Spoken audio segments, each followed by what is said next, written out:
to me that we will walk by His meditating His Word. So ito pong ating ginagawa by Rhapsody of Reality, obeying His Word and doing His Word. And ganun din po is worshiping God in spirit and in truth. Sabi nga po niya rito, in the Word of God is light. So God is light, siya po ay ilaw. Sa Psalms 119:105. Therefore, walking in Him is walking in the Word. Walking in the light of God's Word. Sabi niya, think about it. How did you receive Christ Jesus? It was by faith. And faith is walking in the Word. Sabi niya, paano daw ba natin tinanggap si Jesus Christ sa ating buhay? As sa mga baguhan po, we confess it with our mouth. Especially, hindi lang po natin siya kinonfess with faith. Sabi nga po niya, di ba, sa Ephesians 2:8, it is by grace you have been saved through our faith. Through our faith. Ito po, pag may, through His Word, nag-grow po dito ang ating pananampalataya. Hindi lang po natin siya kinonfess as we receive Jesus Christ, but of course, with faith po siya. Diba sabi niya rin po, faith cometh by hearing and hearing by your word. Saan po ba mag-grow ang ating pananampalataya? By His Word. Sabi niya rin po sa 2 Corinthians 2:5, napakagandang verse po ito, that your faith should not stand in the wisdom of man, but by the power of God. Amen po ba? Amen. Hallelujah. Sabi niya, remember, the Word of God is your life. You were born of the Word. Sabi niya, being born again, not of corruptible seed, but of incorruptible by the Word of God, which liveth and abideth forever. Nung tayo po pala ay na-born again, hallelujah, ang pundasyon na po natin ay napakatatag because of His Word. It is the Word of God. Tayo po ay in a good soil na ang kanyang salita po ay pinamumuhay na natin. At ito po ay nananahan na sa atin. So we are not, hindi na po tayo yung seed na corruptible. Na, in terms of problems, we will not stumble because we have the Word of God. Amen. Sabi niya po rito, so it's natural for you to live in the Word, by the Word and through the Word. Isaiah 2:5, O house of Jacob, come ye, and let us walk in the light of the Lord. Walking in the light of the Lord is walking His Word. The Word of God is in the Bible, says in 1 John 1:5-6 that God is light. Then, this is the message which you have heard of Him, and declared unto you, that God is light, and in Him is no darkness at all.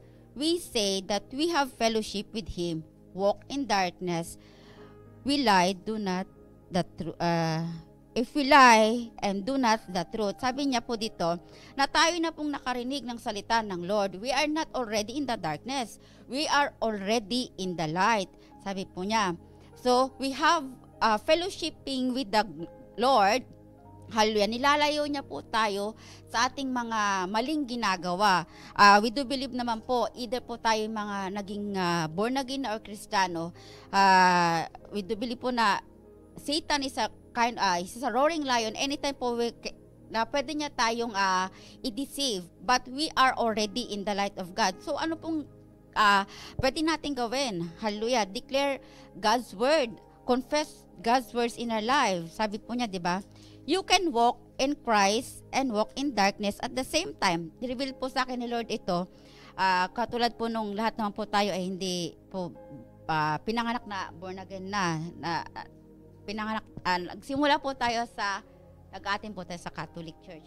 So nagkaroon po, yun po yung tinatawag nilang Zimbabwe. Magsisimba ka, patas pag uuwi ka, parang walang nangyari. You continue living in a sinful life.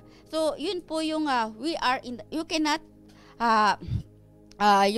walk at the same light and darkness. Sabi niya, darkness represent all the time limits and hinders all that's evil. So sabi po niya rito, darkness represents po, ito po yung buhay natin noon na walang kaliwanagan, walang kaayusan ng buhay, walang direksyon, maraming problema. May problema, hindi mo alam ang gagawin mo. May problema ka, saan ka lumalapit? Sa tao. So pag sa tao ka kasi lumalapit, mas lalong lumalaki po yung problema. Amen po ba? So doon na po tayo lumapit to sa God of the solution. It is the Word of God. Sabi niya, but what did you say? Yes. But what did Jesus say? I am the light of the world. He that follow me shall not walk in darkness, but shall have the light of life. Hallelujah. Sabi niya, when you walk in Him, you experience His life, His glory every day. You're forever victorious, prosperous, and health. Kung tayo po ay lumalakat na sa katwiran ng ating Panginoon sa Kanyang salita, ay mai-experience po natin yung buhay, yung magandang plano ng Lord sa buhay natin.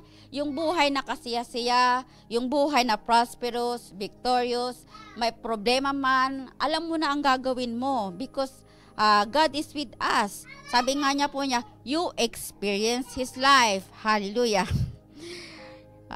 Sabi niya, the Bible says, we should walk in the light as He is in the light. Sa 1 John 1:7, walk in the light of you are in Him. Amen. Hallelujah. Maraming salamat po. Dito lamang po nagtatapos ang aking maiksing exhortation.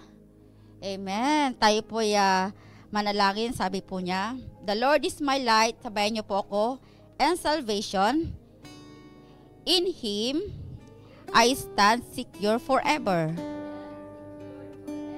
In Him, I live and move and have my being.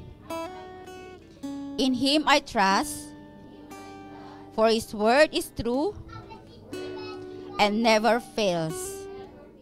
By Him, I am forever victorious. For the forces of evil are subdued before me. In Jesus' name, amen. Tayo manalangin saglit. Hallelujah. Heavenly Father, once again, maraming salamat, O God. Hallelujah for your wonderful revelation, O God, sa buhay ng bawat isa. Tunay nga, O Diyos. Hallelujah. Na we will walk in you, Panginoon. It is your word, Panginoon. Hallelujah. Na malakaran namin to, Panginoon, sa aming buhay, Panginoon. That we will not stumble, Panginoon. That we are in the good soul. Hallelujah. Nang yung mga salita, Panginoon, ang taming magiging ilaw. Hallelujah. We are not already in the darkness. In the mighty name of Jesus. Hallelujah. Salamat po sa ating further study. Sabi po niya sa Colossians 1 verses 26 to 27 and Colossians 3 verse 1 to 4 and 1 John 1 to 7. Kung meron din po tayong Bible reading for 1 year, Luke 1 verse 26 to 56 and Deuteronomy 5 to 7. Meron din po tayong 2-year Bible reading plan, Acts 2:28, 1 to 10 and Psalm 79 to 80. Maraming salamat po. Shalom, shalom. And thank you po for kay Pastor Chris and for the viewers watching for Facebook Live. See you tomorrow po at 6 a.m. and 6 p.m. for day 17. God bless. Thank you po.